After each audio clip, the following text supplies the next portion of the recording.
جھولی مگتوں کی اسی در سے بھری دیکھی ہے، میری نظروں میں نیازی کوئی جچتا ہی نہیں جب سے سرکار مدینہ کی گلی دیکھی ہے۔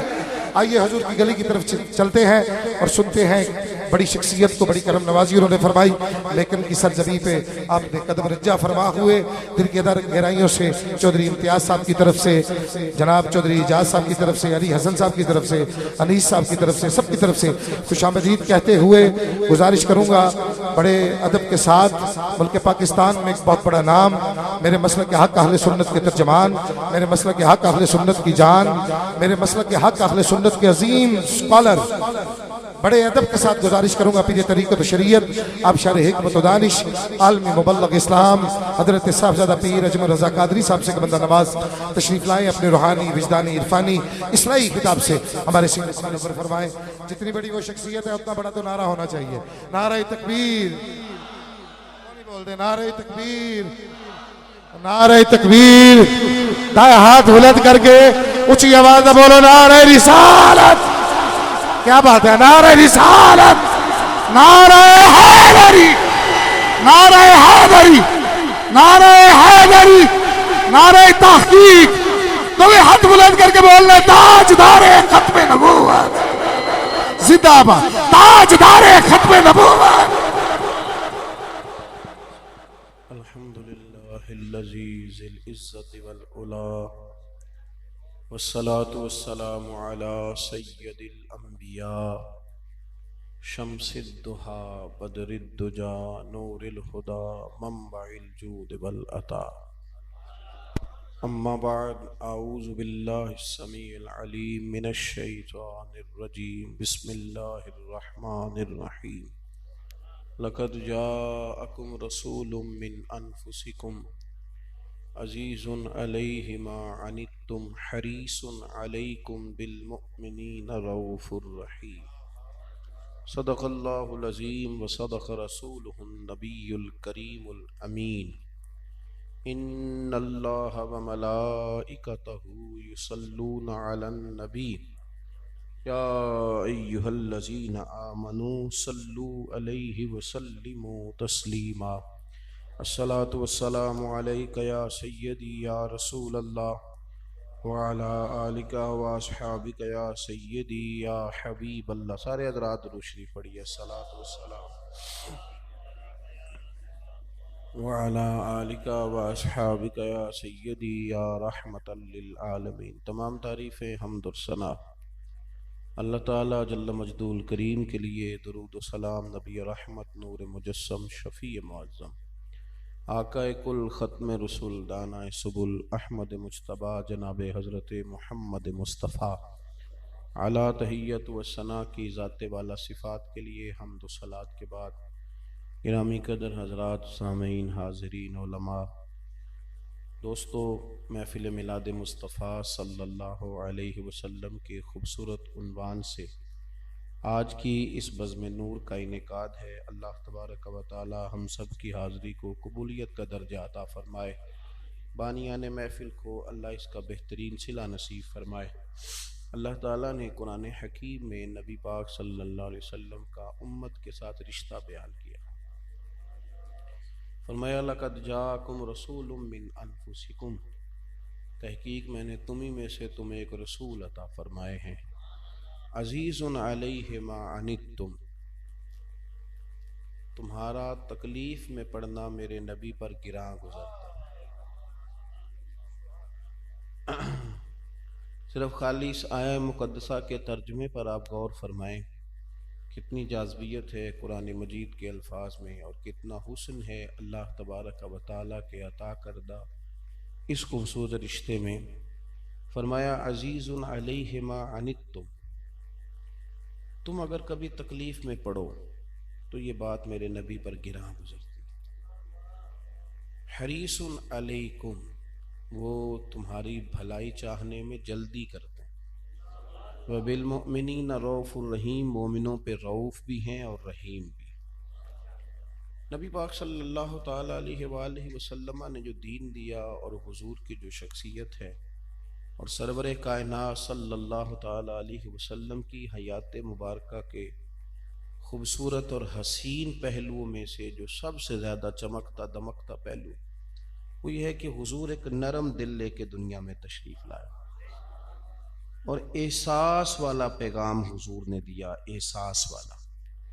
قرآن مجید یہ فرماتا ہے کہ نبی پاک صلی اللہ علیہ وسلم تمہارے اوپر سے بوجھ اتارنے آئے، تمہارے گلے کے پھندے حضور دور کر دیں گے، تمہارے لیے آسانیاں کرنے آئے۔ نبی پاک صلی اللہ تعالی علیہ وسلم ناپسند فرماتے تھے اس بات کو کہ انسان سخت ہو جائے، اس کی طبیعت میں سختی آ جائے، ناپسند کرتے تھے۔ ہم لوگوں نے یہ کیا ہے کہ معاشرے کے ہر طبقے کے لیے کوئی نہ کوئی کہانی بنا کے اور کوئی نہ کوئی ان کے بارے میں نظریہ گھڑ کے ایک دوسرے سے دوری پیدا کر لی، اور ہر طبقہ ہی معتوب نظر آتا ہے، ہر طبقہ ہی ہمیں غلط محسوس ہوتا ہے۔ آپ نام لے لیں، لوگوں سے پوچھ لیں کہ پولیس والے ٹھیک ہوتے ہیں تو لوگ کہیں گے اللہ ہی بچائے، چلیں جی ٹھیک ہے۔ پٹواریوں کا نام لے لیتے ہیں، ٹھیک ہوتے ہیں پٹواری، چلو یہ بھی کھاتا ختم ہوا۔ سیاستدانوں کے بارے میں کیا خیال ہے؟ اور اللہ معاف فرمائے کہ عوام کے اندر بیٹھ کے تو آپ علماء کی بھی بات کریں تو معاذ اللہ کچھ لوگ کہتے ہیں اللہ ہی بچائے گا، مشائخ کی بات کریں تو سارے کا۔ پھر ہمارے اندر جو طبقات ہیں، ہر طبقے کے اندر جو طبقات، دوسرے لوگوں کی بات نہیں کرتا، نعت خانوں کے اندر بیٹھ کے کسی عالم کا ذکر کریں تو معاذ اللہ وہ کہتے ہیں کہ بھئی ہم تو حضور کا ذکر سناتے ہیں، مولوی تو لڑاتے ہیں۔ اور علماء میں بیٹھ کے نعت خان کی بات کریں تو وہاں بھی کئی جگہوں پہ گھٹن محسوس ہوتی۔ یعنی ہر طبقے کے لیے ہم نے اپنی طبیعت میں، اور شعوری طور پر بھی اور لاشعوری طور پر بھی، ہم نے یہ مزاج بنا لیا ہے کہ شاید دنیا میں کوئی لوگ، اب لوگ ٹھیک رہے ہی نہیں، سارے غلط ہی ہو گئے، اور جیسے انسانوں کی دنیا میں انسان ختم ہو گئے، جیسے ہم بڑے کو دشمنوں کے دیش میں وقت گزارتے ہیں، ایک دوسرے کے بارے میں اتنا سخت گیر رویہ اور طبیعتوں میں نرمی نہیں، روز گھٹن پیدا ہو رہی ہے۔ رسول کائنات صلی اللہ علیہ وسلم کو اللہ نے نرم دل دیا، احساس والا دل دیا، تو حضور نے کسی جگہ توڑنے کا کام نہیں کیا۔ کریم رسول نے جتنا بھی پیغام دیا وہ جوڑنے والا ہی دیا۔ ہر طبقے کی حضور نے عزت بیان کی، ہر طبقے کی، ہر گروہ کی، جو جس جگہ بھی کام کر رہا تھا۔ ایک چیز سے آپ نفرت کریں، بیزاری کریں، وہ ہے بد عقیدہ اور بد مذہب۔ باقی آپ نرمی رکھیں، طبیعتوں میں گھٹن نہیں پیدا کریں، اچھی سوچوں کو جگہ دیں، آپ خود بھی ٹھنڈے رہیں گے، آپ خود بھی سکون میں رہیں گے۔ ورنہ صاحب کو برا کہتے کہتے ایک وقت ایسا آتا ہے کہ انسان اپنے دائیں بائیں بیٹھے لوگوں سے بھی بیزار ہو جاتا ہے، اور وہ اس طرح کا ہو جاتا ہے کہ اسے محسوس ہوتا ہے کہ نہیں یہ تو سارا کچھ جھوٹ ہی ہے، اور شاید میں بھی جھوٹ ہی بول رہا ہوں، سارے اداکار ہیں شاید میں بھی انہی میں سے ہوں۔ وہ آہستہ آہستہ وہ گم کردہ راہوں کا مسافر ہو جاتا ہے۔ رسول کائنات صلی اللہ علیہ وسلم نے ہر شخص کے بارے میں وَلِلَّهِ الْعِزَّةُ وَلِرَسُولِهِ وَلِلْمُؤْمِنِينَ، اللہ کے لیے عزت ہے، اللہ کے رسول کے لیے عزت ہے، اور اللہ رسول کے ماننے والوں کے لیے عزت ہے۔ حضور نے عزتیں دی۔ مسلم شریف میں آپ کو حدیث ملے گی، اللہ کے رسول صلی اللہ علیہ وسلم ایک شخص کا جنازہ پڑھانے کے لیے کھڑے ہو گئے تو سیدنا فاروق اعظم رضی اللہ تعالیٰ عنہ نے عرض کی کہ حضور اس کا جنازہ نہ پڑھائیں، تو منافق تھا۔ نبی پاک صلی اللہ علیہ وسلم نے فرمایا کس بنیاد پر آپ یہ فرما رہے ہیں؟ تو عرض کی حضور اس لیے عرض کر رہا ہوں کہ میں نے کبھی کوئی خیر کا کام کرتے دیکھا ہی نہیں، یعنی گواہی وہ بندہ دے رہا ہے جس کی زبان پر اللہ نے حق جاری کر دیا۔ حضور فرماتے ہیں اللہ نے عمر کی زبان پر حق جاری کر دیا۔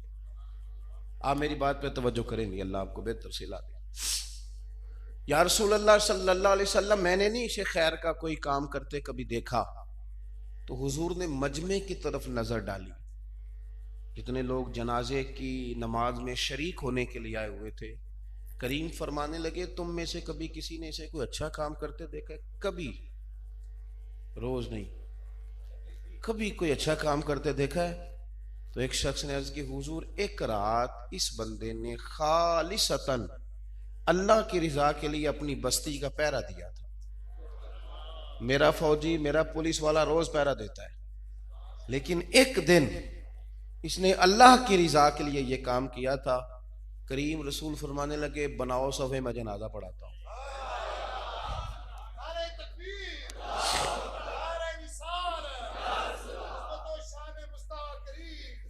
اب آپ کو سمجھنا چاہیے چیزوں کو. اب ہمیں اپنے نظریات کو وضو کرانا چاہیے, ہمیں اپنی سوچوں پر پیرا بٹھانا چاہیے. مطلب اس طرح تو پھر ہم کس طرح غیر کو آ کے کہیں گے تو کلمہ پڑھ لے, وہ تو کہے گا کہ تم تو سارے غلط ہو, اور خود بتا رہے ہو ایک دوسرے کے بارے میں کہ ہم غلط ہیں. تو حضور نے فرمایا صفیں بناؤ, میں جنازہ پڑھاؤں گا, اور جنازہ پڑھانے کے بعد حضور نے فرمایا عمر رب تم سے اعمال کے بارے میں نہیں پوچھے گا, فطرت کے بارے میں پوچھے گا. معنی کیا ہے؟ اللہ عقیدوں کے بارے میں پوچھے گا, نظریات کے بارے میں پوچھے گا. یہ کمیٹی والے بولے نہیں جی, بار ذرا ہماری طرف سے اپیل دائر کر دیں کہ اشارے سے کریں جو کرنا, مہربانی کریں. بھائی حضور سید عالم صلی اللہ علیہ وسلم نے ہر گروہ کو اس کا اکرام دیا, اس کا احترام دیا. تاجر, بلکہ میں تو اب نا مطلب یہ کہ میں اسلام آباد میں بیمار تھا, مجھے الرجی کی تکلیف تھی, ایک بڑے ڈاکٹر سے میں نے دوا لی, مجھے ساتھ معدے کی بھی کچھ تکلیف ہو گئی, کثرت سے سفر رہتا ہے, کھانا پینا کچھ زیادہ تیز بھی رہتا ہے, کچھ یہ کہ وقت بے وقت بھی ہوتا ہے, کچھ یہ کہ چلنا پھرنا بھی کم ہوتا ہے. تو یہ عوارض جمع ہو گئے معدے کے. میں ایک ڈاکٹر صاحب کے پاس چلا گیا, مجھے میرے الرجی کے ڈاکٹر نے کہا کہ آپ معدے والے کو بھی دکھا لیں. انہوں نے دیکھا مولوی ہے, اس بیچارے کو کیا پتہ ہوگا چیزوں کا. تو وہ مجھے کہنے لگا جی, میں نے اس کو پرچی دکھائی جس پر میں پہلے دوائی کھا رہا تھا. کہنے لگا آپ پاگل تو نہیں ہیں, اتنی دوائیاں کھا کے تو بندہ مر جاتا ہے, اتنی دوائیاں کھاتے ہیں آپ پہلے. چپ کر کے اب کیا کہا جائے, ابھی وہ بھی کسی ڈاکٹر نے دی ہیں, اور اس ڈاکٹر نے دی ہے اس کی سروس 30 سال ہو گئی. میں نے اسے کہا جناب یہ فلاں فلاں ڈاکٹر صاحب ہیں, بڑے قابل ہیں اور بڑے مہنگے ہیں, اور میرا سفر دیکھیں کہاں سے میں ان کے پاس دوائی لینے آتا ہوں. تو مطلب یہ کہ آپ نہیں جی نہیں, یہ تو آپ تو بالکل بیوقوف ہوا تھا وقت, اتنی اس طرح کی بھی دوائی کو کھاتا ہے. تو ایک دو دفعہ تو میں نے برداشت کیا. تو پھر یہ ہوتا ہے کہ نبی پاک صلی اللہ علیہ وسلم نے فرمایا ترمذی میں کہ مومن نرم دل ہوتا ہے تو سامنے والا اسے بیوقوف سمجھ لے. مومن ہوتا ہے نرم دل ہے, پتہ اسے سارا ہوتا ہے. اٹ سٹ تے پکھڑا کو آر گندل اسی اور بھی بوٹیاں جاننے ہیں, لیکن وہ لوگ سمجھتے ہیں کہ بیوقوف ہے, اسے کیا پتا ہو. جب اس نے تیسری دفعہ کہا نا جی تو پاگلوں والی حرکت ہے, تو میں نے کہا ڈاکٹر صاحب آپ نے اس طرح کریں, اپنا لیٹر پیڈ نکالیں, اور یہ جو بندہ جس کو آپ کہہ رہے ہیں نا غلط دوائی دی, اس کے خلاف آپ ایک تحریر لکھ دیں کہ یہ بندے مار رہا ہے, نیچے مور لگائیں, میں سویرے کورٹ جاتا ہوں اور اس پر کیس کرتا ہوں, لکھیں آپ. اب ڈاکٹر صاحب چپ کر گئے. میں نے کہا لکھیں, کہ لیکن اتنا لمبا کام نہیں کرنا چاہیے.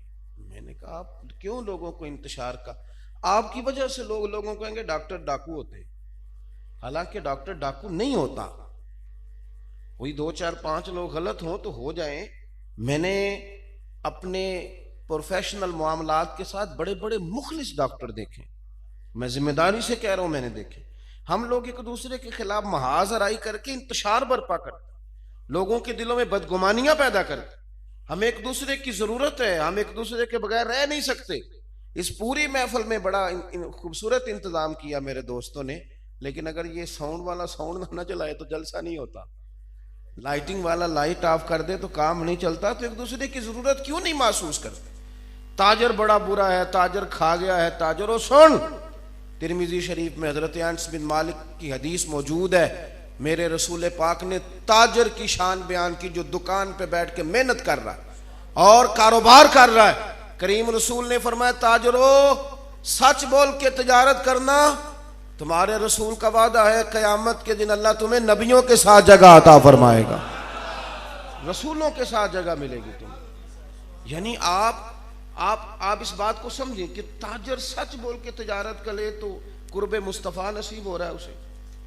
آپ اپنے دائیں بائیں جو طبقات ہیں ان کے بارے میں خیر کا جملہ کہیں, آپ لوگوں کے لیے اچھے الفاظ, آپ نے ناراض نہیں ہونا. آپ کچھ چیزیں وہ بتانی پڑتی ہیں نا آپ کو جو بالکل ٹیلی کریں, سمجھ میں آئے.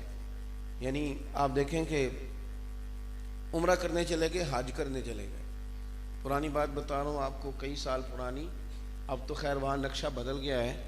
تو پہلے نا سیڑھیاں اترتی تھیں نیچے, تو نیچے سیڑھیاں اترتی تھی, حرم شریف ہوتا تھا, اور انہوں نے وہاں برآمدے جو بنے ہوئے تھے ابھی پچھلے چند سالوں میں ختم ہوئے. تو سیڑھیوں پہ میں بیٹھا تو میرے پیچھے اب عمرہ کرنے گئے ہوئے, ہم حج کرنے گئے ہوئے, اور سامنے خانہ کعبہ نظر آ رہا ہے. اور حاجی کیا کہہ رہا ہے, کنے چاہے ہیں تو وہ کہتے تو کنے چاہے ہیں, میں نے تے لوٹ لیا ٹریول ایجنٹ نے, تباہ کر دیا, حد ہو گئی. یعنی سامنے خانہ کعبہ ہے, غیبت تو ہر جگہ ہی منع ہے, اور یہاں تو ایک کریں گے تو لاکھ کھاتے میں پڑے گی. تو تھوڑی دیر تو میں نے ان کو برداشت کیا, پھر میں نے ان سے کہا کہ خدا کے بندو کہاں ہے بلا آپ اس وقت, کو پتہ ہے؟ وہ بندہ کبھی سو کا اٹھتا ہے نا گاڑی میں میری طرح سفر میں, تو پوچھتا ہے کتنے پہنچے آپ. تو میں نے کہا پتہ ہے آپ کو کہاں ہے؟ کہنے لگے حرم کعبہ میں. اور میں نے کہا جس نے رب رسول کے گھر پہنچا دیا نا, وہ لوٹ بھی لیتا تو پھر بھی ہمارا موسا نہیں ہے. لے آیا نا اللہ رسول کی بارگاہ.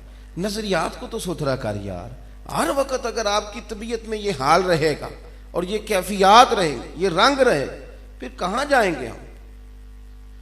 طبقات ابن سعد میں حضرت ابو ہریرہ رضی اللہ تعالیٰ عنہ فرماتے ہیں کہ مزدور آدمی, میرے ملک کے اندر تباہی یہ ہوئی ہے کہ جس کو عزت دینی, جس کے ساتھ سیلفی لینی چاہیے تھی اس کے ساتھ کسی نے لی نہیں, اس لیے کپڑے میلے تھے اس کے. اور جن کو منہ نہیں لگانا چاہیے تھا, جو لوٹ مار کر کے پجاروں میں بیٹھے تھے, ان کی پجاروں کے پیچھے ہم نے بھاگنا شروع کر دیا, ان کے ہم نے نعرے لگا. نقصان یہ ہوا کہ مزدوروں کے بچوں نے بھی کہا کہ لوٹ مار کرو, بددیانتی کرو, پجاروں میں تو بیٹھو, جو کہ مزاج یہ ہے کہ عزت پجاروں والے کی ہوگی. جس بندے نے اپنی زندگی کے 60 سال محنت کر کے چھالے ڈال کے ہاتھوں پہ کام کیا ہے, اس کے ساتھ کون سیلفی بناتا ہے؟ اس بیچارے کو تو میلاد کی محفل میں بھی اگلی سیٹ پہ نہیں بٹھایا جاتا, کیونکہ وہ تو دتھی چاہیے آگے بیٹھنے کے لیے, وہ ہوتی کوئی نہیں اس کے پاس, وہ یہاں بھی پیچھے ہوتا ہے, اس کی نظر تو شیر بھی کوئی نہیں ہوتا. کیسے ہوگا؟ تو غریب آدمی ہے. حضرت ابو ہریرہ رضی اللہ تعالیٰ عنہ فرمانے لگے مزدور آیا حضور کی بارگاہ میں, ہاتھ ملایا, سہما سہما, ڈرا ڈرا, پیچھے پیچھے ہٹتا, ہاتھوں پہ چھالے. کریم رسول سے ہاتھ ملا کے جب اس نے اپنا ہاتھ واپس کرنا چاہا نا, اس نے کرنا چاہا پر میرے نبی نے تھام لیا اس کا ہاتھ, حضور نے تھام لیا اور حضور نے کھولا, اور پھر اس کو پوچھا یہ چھالے کا ہے کہ حضور غریب ہوں, پھاوڑا چلاتا ہوں, مزدوری کرتا ہوں, مشقت کرتا ہوں, کام کر کر کے چھالے پڑ گئے. حضرت ابو ہریرہ فرماتے ہیں لوگوں تمہیں کیا بتاؤں, جس محبوب کے قدم چومنے کو جبریل جھکیں, اس محبوب نے مزدور کا ہاتھ چومنا شروع کر دیا. پھر ایک دفعہ سوچ لینا میں نے کیا کہا, یعنی حضور نے ہاتھ چوما. ہاں میری بات کو سمجھیں, یعنی نبی کریم نے اس کا ہاتھ چوما. میں قابل رحم سوالیاں للہ میری امداد کرو, میں پتلا جرم خطا داہاں, تیرا چور ہاں پر سینہ زور نہیں. حضور نے اس کا ہاتھ چوما, اور جب اس غریب نے دیکھا نا کہ مطلب میں کہاں اور حضور کے لب ہائے مبارکہ کہاں, حضور آپ یہ کیا کر رہے ہیں؟ تو حضور نے فرمایا تو میری بات کی طرف دیکھو میاں, لوگ تجھے عزت دے نہ دیں, پر تیرا یہ ہاتھ وہ ہاتھ ہے جس سے خدا بھی پیار کرتا ہے اور محمد مصطفیٰ بھی پیار کرتا ہے.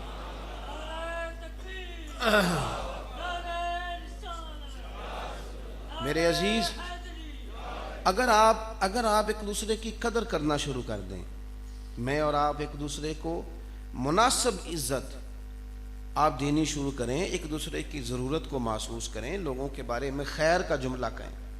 ہم اپنے مفادات کے لیے, اور میرے وطن کے اندر تو اب یہ ماحول بنا ہے کہ جو زیادہ بدتمیز ہوتا ہے بڑا لیڈر ہوتا ہے, جو پگڑیاں زیادہ کھول لے وہ انقلابی ہوتا ہے, جو زیادہ لوگوں کو اذیت پہنچا سکے لوگ کہتے ہیں نہیں نہیں بندہ ٹھیک ہے, کسی کو چھوڑتا نہیں. یہ ماحول, یہ جو آپ حوصلہ افزائی کر رہے ہیں, یہ معاشرے کے اندر انتشار پیدا کرتی, اس سے تکلف بڑھتا ہے. آپ خیر کی بات کریں, آپ لوگوں کی اچھائیوں کو دیکھیں. میرے نبی پاک صلی اللہ تعالی علیہ وآلہ وسلم نے فرمایا جب تم میں سے کو مر جائے تو اذکروا محاسن موتاکم, پھر تم نے مرنے والے کی اچھی اچھی باتیں تلاش کر کے بیان کرنی. حضور کیا ملے گا؟ فرمایا تم اس کی اچھائیوں کا ذکر کرنا, رب کریم قبر میں بھی اس پر رحمتوں کا نزول فرمائے. خیر کا جملہ جب آپ کہتے ہیں, جب آپ لوگوں کے لیے نرم دل ہوتے ہیں, جب آپ کی طبیعت میں ڈھارس ہوتی ہے, جب آپ کو عزت دینا آتی ہے, جب آپ کسی کے لیے اچھا سوچتے ہیں. ہماری اب گھٹن اتنی بڑھتی جا رہی ہے, اتنی بڑھتی جا رہی ہے کہ آپ گروہوں کو دیکھ لیں, ہر گروہ نے اپنی بولی بنا لی, اپنی دنیا بسا لی ہے. ہر گروہ، یعنی آپ وابڈا والوں کو دیکھ لیں، گیس والوں کو دیکھ لیں، آپ سارے ان طبقات کو دیکھ لیں، اور وہ انتشار اتنا زیادہ بڑا ہے کہ ایک طبقہ دوسرے طبقے کو دشمن جانتا ہے، پھر صوبائی اختلافات، پھر لسانی اختلافات، پھر یہ کہ علاقوں کے اختلافات، اور اس بندے سے بات نہ کرنا لاہوریہ ہی، کیا ہو جائے گا؟ کھا جائے گا یہ لاہوریے اگر اتنے برے ہیں تو پھر آپ داتا گنج بخش علی اجویری کو کیا کہیں گے؟ اس سے بات نہ کرنا، یہ فلانا ہے، کیا مطلب یہ تقسیم ہے؟ کہاں تک یہ جائے؟ بات کہاں تک بڑھے؟ اکرام دیا حضور نے، اللہ کے رسول نرم دلی کا اظہار فرماتا، حضور محبت کرتا، نبی پاک صلی اللہ علیہ وسلم کے پاس حاتم طائی کی بیٹی بطور مجرم کے کھڑی ہے، اور حضور کیا فرما رہے ہیں؟ تیرے باپ میں مومنوں جیسی عادتیں تھیں، کاش وہ مومن ہوتا۔ عادتیں جو خیر تھی وہ حضور بیان کر رہے ہیں اور اس کا ذکر کر رہے ہیں اور اپنی امت کو بتا رہے ہیں۔ عورتیں حاضر ہوئی، عورتیں، خواتین، انہوں نے آ کے عرض کی یا رسول اللہ صلی اللہ تعالیٰ علیہ وسلم، مرد تو ہم سے آگے نکل گئے، وہ جہاد بھی کرتے ہیں، امامت بھی کرتے ہیں، تبلیغ بھی کرتے ہیں، ہمارے دل میں یہ کام ہی نہیں، وہ تو ہم سے آگے نکل گئے، مجاہد ہیں، غازی ہیں۔ اللہ کے رسول صلی اللہ علیہ وسلم نے فرمایا تمہیں پتہ ہے اللہ نے کیا شان دی ہے؟ یا رسول اللہ آپ فرمائیے۔ تو فرمایا جب عورت کے پیٹ میں بچہ ہوتا ہے نا تو 9 مہینے اللہ اسے روز اتنا ہی اجر دیتا ہے جتنا تلوار لے کے میدان میں جہاد کرنے والے کو دیتا ہے، اتنا اجر۔ اور اگر بچے کی ولادت کے وقت اس عورت کا انتقال ہو جائے تو میرا رب اسے شہادت کا درجہ عطا کرتا ہے۔ نبی پاک صلی اللہ تعالیٰ علیہ وسلم نے معاشرے کے طبقات کو عزت دی۔ ہمارے معاشرے میں ایک طبقہ ہے استاد کا، ہم اپنے بچے کو کہتے ہیں کہ اونا نہیں پڑھانا والے نے 5000 روپیہ ٹیوشن لیتا آیا کیوں نہیں؟ بچہ پھر اس کو ٹیچر نہیں سمجھتا، 5000 کا مزدور سمجھتا ہے، اس کو عزت دینے کو تیار نہیں ہوتا۔ قاری صاحب نے ایک تھپڑ مار دیا بچے کو صبح ناظرہ پڑھاتے، تو بچے نے گھر جا کے شکایت لگائی تو اس کی اماں نے کہا مولوی ہندی آنتے ہیں، کرتی ہوں بات آج چودھری صاحب سے کہ اس کی چھٹی کرائیں، 8000 کا مولوی اور میرا کروڑوں کا بچہ۔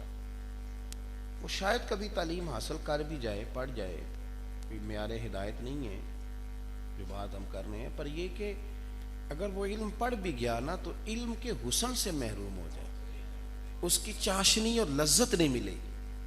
اور یہ ایک بات اور، ہمارے ہاں اب جماعتوں میں عزت کس کی ہے، مذہبی سٹیجوں میں عزت کس کی ہے، یا واعظ کی، یا نعت خواں کی، یا خطیب کی؟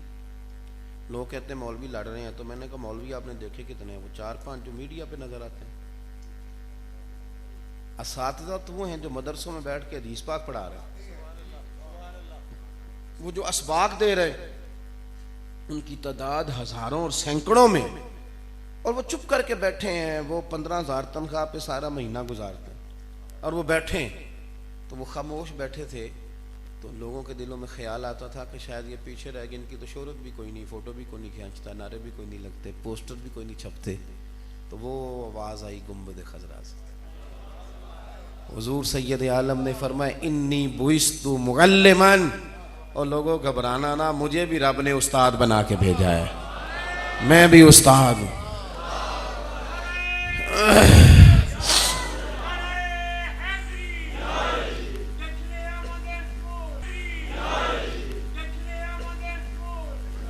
تو آپ جب احساس دینے لگتے ہیں، جب آپ پیار کرنے لگتے ہیں، جب آپ کسی اور کو بھی 2 منٹ کے لیے سمجھ لیتے ہیں کہ نہیں اس کا بھی کوئی مقام ہے، پھر نا ماحول ایک خوبصورت بن جاتا ہے۔ ہمارے گھر کے اندر مقابلہ چلتا ہے کا اور دیگر جو رشتہ، آپ یقین کریں کہ زندگی ساری کڑوی کسیلی گزر جاتی ہے، ہر نعمت موجود ہے لیکن وہ دوڑ اتنی عجیب ہے کہ انسان یوں لگتا ہے میں گھر نہیں آیا، میدان جنگ آیا ہوں، اسے محسوس ہوتا ہے۔ اور میں اب بہت سارے لوگوں کو جانتا ہوں جنہوں نے گھر رہنا چھوڑ دیا ہے، وقت نہیں بتاتے، وجہ کیا؟ تربیت نہیں کی بچیوں کی، بیٹیوں کی، بہنوں کی، جو حدیثیں سنانی چاہیے تھی بیٹی کو وہ سنا رہے ہیں بیوی کو، خامند کے حقوق بیوی کو بتا رہے ہیں، حالانکہ یہ تو بیٹی کو بتانے چاہیے تھے۔ باپ کی زبان سے بیٹی دین سنے جلدی عمل کرتی، بیوی تو پہلے ہی مقابلے میں بیٹھی ہے، اللہ ماشاء اللہ، نظام کیسے آگے بڑھے گا؟ رسول کریم صلی اللہ تعالی علیہ وسلم نے ہماری تربیت فرمائی۔ آپ کو صحیح بخاری میں الفاظ ملیں گے، یعنی حضور سید عالم صلی اللہ علیہ وسلم سید الرسول ہیں، حضور سید الرسل ہیں، حضور امام الانبیاء ہیں، اور اللہ کے رسول صلی اللہ تعالی علیہ وسلم نے بات ہی ختم کر دی. فرمایا یہ تفریق ہی ہم ختم کر دیتے ہیں. فرمایا میں جناب آدم کی ساری اولاد کا ہی سردار ہوں، میں حضرت آدم کی، اور میں فخر کے طور پر نہیں کہتا، بات ہی ختم کر. یہ اعزاز بھی حضور بیان کر رہے ہیں، اور آپ کو صحیح حدیث میں یہ لفظ ملیں گے. توجہ ہے میری بات پر؟ اب ماشاءاللہ ٹھیک ہے جی، جو جہاں بیٹھے اسے بیٹھنے دیں، اللہ آپ کو جزائے خیر عطا فرمائے. اور یہ پریشان نہ ہوا کرے محفل کرانے والے دوست، یہ بڑے سونے لوگ ہوتے ہیں، یہ پریشان نہ ہوا کریں کہ آج بارش آ گئی تو فلاں جگہ انتظام ہوتا تو زیادہ اچھا ہوتا. تو یہاں آپ کیوں پریشان ہوتے ہیں؟ جن کی محفلیں ہوتی ہیں بندوبست بھی وہی کراتے ہیں. یہ تو جس طرح کے اسباب بنا دیے جاتے ہیں ویسے بن جاتے ہیں. تو آپ ماشاءاللہ بہت سونا ہے جو کچھ بھی ہے، اللہ آپ کو جزائے خیر عطا فرمائے. اعلیٰ حضرت بریلوی جی کی اسٹیشن پہ اترے تو کرسی بہت بڑی تھی، تو آپ نے انکار کر دیا تھا میں اس پہ نہیں بیٹھنا، یہ بڑی ہے کرسی، چھوٹی کرسی لاؤ. میں بھی جب سے بیٹھا ہوں یہ دیکھ رہا ہوں کہ آپ نے کیا کچھ لگا دیا ہے. اللہ تعالیٰ آپ کو جزائے خیر عطا فرمائے. اگر بندہ تھوڑا زمین پہ چلتا رہے تو زمین والوں سے رشتہ قائم رہتا ہے. تھوڑا زیادہ اونچا ہو جائے تو کئی دفعہ مشکلات اس کے لیے، اس کے اپنے لیے بڑھ جاتی ہیں، اپنے لیے، کسی کا کیا جانا ہے، اپنے لیے. اللہ تعالیٰ آپ کو خوش و خرم رکھے. میں ایک حدیث پاک آپ کی خدمت میں عرض کرنے لگا ہوں، بڑی نہیں اس کے الفاظ آپ کو صحیح حدیث میں ملیں گے. حضرت عائشہ صدیقہ رضی اللہ تعالیٰ عنہ فرماتی ہیں جب تک حضور گھر میں رہتے تھے، جب تک کریم رسول گھر میں موجود رہتے تھے، حضور گھر والوں کا خیال ہی رکھتے رہتے تھے. کسی کو کیا ضرورت ہے اس کی پوری کرتے، کسی کو کیا ضرورت ہے، حتیٰ کہ یہاں تک کہ گھر کے جو کام ہیں ان کاموں میں نبی پاک صلی اللہ علیہ وسلم اپنی ازواج کی بھی مدد کرتے تھے اور اپنے غلاموں کی بھی مدد کرتے تھے. اپنے غلاموں کی ساری زندگی انسان عزت مانگتا ہی رہے، تلاش ہی کرتا رہے، اور اپنے حق میں دلیلیں دیتا رہے کہ مجھے مانو، میری رسپیکٹ کرو. آج اس لیے کرو کہ میں استاد ہوں، ٹھہر کے اس لیے کرنا کہ میں امام ہوں، اس کے بعد اس لیے کرنا کہ میں ٹیچر ہوں، ٹھہر کے پھر اس لیے کرنا کہ بال سفید ہو گئے، پھر اس لیے کہ میں والد ہوں. ساری زندگی اسی چکر میں رہیں گے تو پھر تو آپ اپنے آپ سے باہر ہی نہیں نکل سکے. پھر تو گیا کام جن لوگوں نے ٹھان لے لی تھی کہ ہم نے رب کریم کے بندوں کی خدمت کر، ہم نے اللہ کے بندوں کے لیے آسانیاں کر، وہ آسانیاں بانٹنے نکلے تھے، میرا رب انہیں توفیق عطا فرماتا رہا، وہ خیر بانٹتے. نبی پاک صلی اللہ تعالیٰ علیہ وسلم کی حیات مبارکہ کے اندر اگر آپ حضور کی زندگی دیکھیں، میری طرح کے بہت سارے لوگ ایسے ہیں انہوں نے اس طرح کیا کہ وہ سمجھتے ہیں کہ میں اب کوئی عالمی بات کروں گا، گلی محلے کی بات مجھے سوٹ نہیں کرتی. وہ تھوڑی دیر کے لیے بڑے ہو جاتے ہیں، پھر وہ ان کا ایک سٹیٹس بن جاتا ہے. آپ کبھی سرور کائنات صلی اللہ علیہ وسلم کی نرم دلی دیکھیں تو پانی نہیں مل رہا مدینے میں، میٹھا پانی کوئی نہیں. تو یہ ایک وہ کام ہے جو کسی کے بھی ذمہ لگا دیا جاتا تو ہو جاتا. لیکن یہاں بھی اللہ کے رسول نے مسجد میں منبر پر بیٹھ کر، یعنی پانی کا مسئلہ، میں میٹھے پانی کا ترجمہ آج کروں تو صاف پانی کروں گا. ہمارے وطن کے اندر یرکان کا مسئلہ اس تیزی سے اس لیے بڑھا ہے کہ پانی بہت سارے دیہاتوں میں صاف نہیں، اور کوئی زیادہ پیسہ خرچہ بھی نہیں آتا. وہ 1 لاکھ کے آگے پیچھے وہ بور ہو جاتا ہے جس میں پانی اچھا نکل آتا ہے. لیکن وہ یہ کہ ہمارے پاس 2 لاکھ آئے گا تو گاڑی بدلیں گے، بور کون کرائے گا؟ گاڑی بدلیں گے، ماڈل نیا لیں گے، وہ تو کوئی اور کرائے گا، ہم کیوں کرائیں؟ ایک پانی کا معاملہ ہے نا، لوگوں کی ضرورت ہے. حضور سید عالم صلی اللہ علیہ وسلم یہاں پہنچ کر، یہاں تشریف لا کر لوگوں کے بیچ احساس کرتے، منبر پر بیٹھ کے فرمایا غلاموں سنو، جو میرے مومنوں کے لیے میٹھے پانی کا بندوبست کرے گا میں وعدہ کرتا ہوں میں رب سے جنت لے کے دوں گا. یعنی مہمان آ گئے،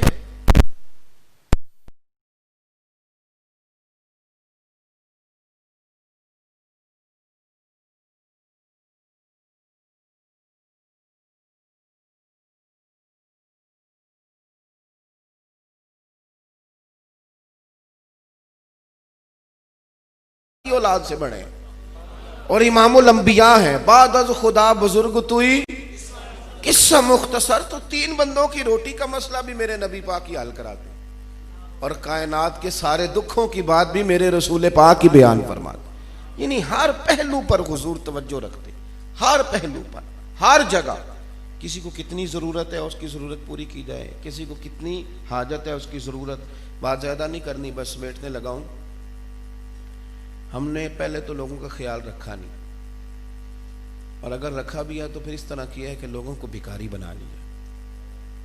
اب جو مانگنے والے ہیں وہ بھی بڑے، مانگنے والوں میں بھی وی آئی پی مانگنے والے بھی ہیں، وہ مانگتے نہیں، وہ کسی کے پیسوں پہ گزارا کرتے ہیں، کسی کی جیب پہ موج کرتے ہیں، ہے نا جی۔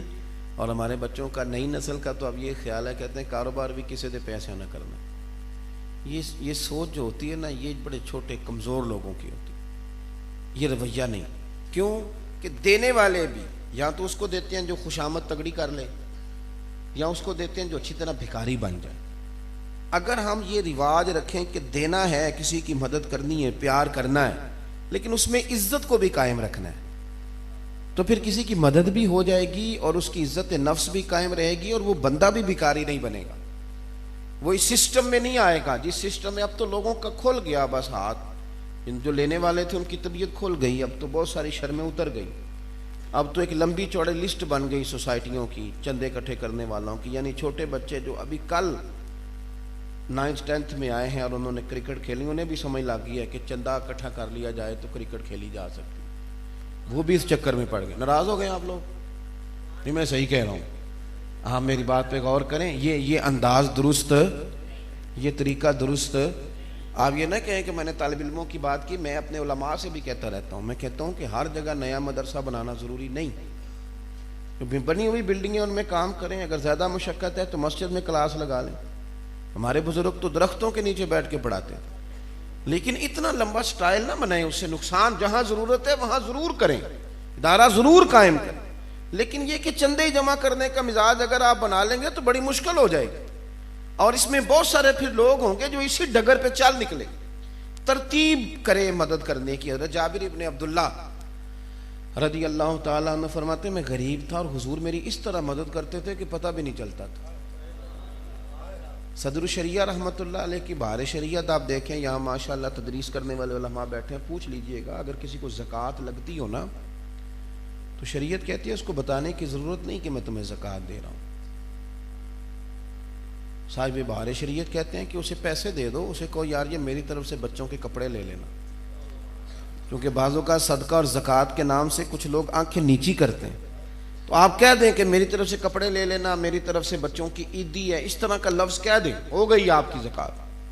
حضرت جابر ابن عبداللہ کہتے ہیں جنگ سے واپس حضور کے ساتھ آ رہا تھا، اونٹ کمزور ہو گیا اور پیچھے رہ گیا، اللہ کے رسول صلی اللہ علیہ وسلم آگے تھے، قیادت فرما رہے تھے، 2-3 دفعہ حضور نے پوچھا جابر کہاں ہے؟ یا رسول اللہ تو پیچھے ہیں، تو کہتے ہیں قربان ہو، کون پوچھتا ہے پیچھے رہنے والوں کو، پر حضور گھوڑا موڑ کے پیچھے میرے پاس آئے۔ یہ جو بندے غریب ہوتے ہیں تھوڑے تھوڑے تلخ بھی ہو جاتے ہیں، مایوسی جملوں کے اندر سختی لے آتی ہے، لیکن حالات کے سہمے ہوئے لوگوں کو بتا دو حالات بدل جاتے ہیں، ایک جیسے نہیں رہتے، یہ بدل جایا کرتے ہیں، اس میں اتنا پریشان نہیں ہونے چاہیے۔ حضور سید عالم صلی اللہ تعالیٰ علیہ وآلہ وسلم نے، کریم رسول نے نا پیچھے سے آ کے کہا اور جابر اونٹ کو بھگاتا کیوں نہیں؟ کہتے ہیں میرے جملوں کے اندر کمزوری، غریب تھا نا، ضرورت مند تھا، پریشان تھا، میں نے کہا حضور بھاگنے جوگا ہوتا تو پیچھے رہ جاتا، اس قابل ہی نہیں۔ تو کہتے ہیں حضور مسکرا کے کہنے لگے ایسے ہی تو پریشان ہو گیا، یہ تو بڑا بھاگنے والا ہے، ہاتھ میں نیزہ تھا، اونٹ کی طرف نیزہ بڑھا کے حضور فرمانے لگے دوڑتا کیوں نہیں؟ ارسلت الی الخلق، فرماتے ہیں میں مخلوق کا رسول ہوں، ہر اللہ کی پیدا کردہ مخلوق کا رسول، بھاگتا کیوں نہیں؟ جناب جابر ابن عبداللہ فرماتے ہیں جو سب سے پیچھے تھا وہ سب سے آگے نکل گیا۔ اب حضور پھر گھوڑا دوڑا کے آگے آئے اور آ کے فرمانے لگے ہم بھی تیرے ساتھ ہیں یار، ہمیں بھی ساتھ لے لے، یعنی خود بھیک دیں خود ہی کہیں منگتے کا بھلا ہو۔ او بھائی تو آگے نکل گیا، تھوڑا رستہ طے ہوا تو فرمانے لگے اونٹ تیرا بڑا پیارا یار، پسند آ گیا، دے نہیں دیتا حضور آپ کا ہی ہے، سودا ہو گیا۔ سرکار نے کہا پیسے ابھی لے لو، اونٹ جا کے مدینے دے دینا۔ جناب جابر ابن عبداللہ کہتے میں نے نہلایا، نئی رسی منگا کے اس کو میں نے نکیل ڈالی، حضور کی بارگاہ میں پیش کرنے گیا، حضور نے فرمایا تم نے بلا قیمت دے دی؟ حضور دے دی۔ فرمایا ایک کھجور کی گٹھلی کے برابر سونا زیادہ بھی دے دو، چلو تحفہ ہو جائے ہماری طرف سے۔ کہتے ہیں وہ بھی مجھے مل گیا۔ رسول کریم صلی اللہ علیہ وسلم کو میں نے اونٹ تھمایا تو حضور واپس مجھے تھما کے نا اس کی نکیل کہنے لگے جابر لے جا، قیمت بھی میں نے دے دی ہے پر میری وجہ سے اونٹ تحفے میں رکھ لے، اونٹ بھی تیرا قیمت بھی تیری۔ حضرت جابر ابن عبداللہ فرماتے میں نے نکیل تھمی ہوئی تھی، واپس آ رہا تھا اور میں سوچ رہا تھا محبوبہ تیرے قربان جاؤں، میری مدد بھی کر دی ہے اور مجھے عزت بھی عطا فرما دی ہے۔